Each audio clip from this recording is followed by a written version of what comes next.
मते जर जर ମୁଁ ଜାଣୁଛି ଯେ ଜର ଗରମ ପାଣି ଟିକେ କରିକି କନାକୁ ଚିପୁଡ଼ି ହେଇ ପୋଛେଇ ଧରିବ ପୋଛେଇ ଆସିକି କୁନି ଚୁନି ଦବ ଭାତ ଖାଇବ ତମେ ଚୁନି ଦବ ନା ମତେ ଖାଇବାକୁ ତୋର ବା ରାନ୍ଧିକି ରଖିଦେଇ ଯାଇଛି ସେ ବା ସବୁ ଖାଇଦେଇ ପଳେଇଲେ ରାନ୍ଧିକି ଖାଇକି ଆଉ ସିଏ ଖାଇକି ଗଲା ତୋର ଆଗେ ରଖିଦେଇ ଗଲା ନା ମୋର ରଖିଲାଇଁ ବା ଦେଖୁଥୁନି ଯାଇକି ନାହିଁ କିଛି ଆଉ ନାଇଁ ଯା ଗାଧେଇକି ଆସିବି ଏଇଠି ଖାଇବୁ ଦବ ମତେ ଦବ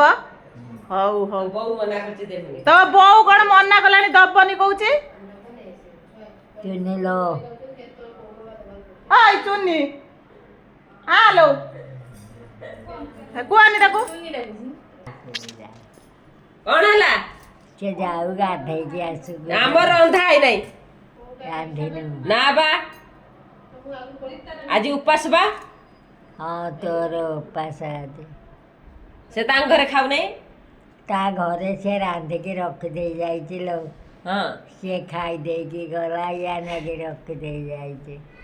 ରଖି ନାହିଁ ସବୁ ଖାଇଦେଇ ପଳେଇଛି ହଁ ସବୁ ଦେଖିବ ଚାଲୁନ ସବୁ ଖାଇଦେଇ ପଳେଇଛି ବା ତୁ ଖାଲି ମିଛ କହୁଛୁ ମୁଁ କାଇଁ ମିଛ କହିମି ସେ ସବୁ ଖାଇଦେଇ ପଳେଇଲା ଆମ ତ ମୋ ବୋଉ ରାନ୍ଧି ନାହିଁ ଉପାସ ମୋ ବୋଉର ଆଜି ପୁଣି କଣ କରିବି ମୁଁ ତୁ ରାନ୍ଧି ଖାଉନୁ ମୁଁ ବା ଗାଧେଇନି କିଲୋ ଗାଧେଇ ଆସିବୁ ଠାକୁର ପୂଜା କରିବୁ ପୁରୀକି ରୁଟି ଫୁଟି ଖଣ୍ଡେ ଖାଇଦେବୁ ଖାଇଦେଇ ଭାତ ରାନ୍ଧିବୁ ତରକାରୀ ରାନ୍ଧିବୁ ଖାଇବୁ ମତେ ବା ଜର ହେଇଛି ହଁ ଜର କିଲୋ ଜର ଗରମ ପାଣି ଟିକେ କରିକି ପୋଛେଇ ପାରିବୁ ମୋ ବୋଉକୁ ବା ଜର ମୋ ବୋଉ ବା ଗରମ ପାଣି କରିକି ପୋଛି ଗାଧେଇକି ପୁରା ଗାଧେଇକି ଠାକୁର ପୂଜା ମତେ ଜର ହେଇଛି ମୁଁ ଆଉ କାମ କରିପାରୁନି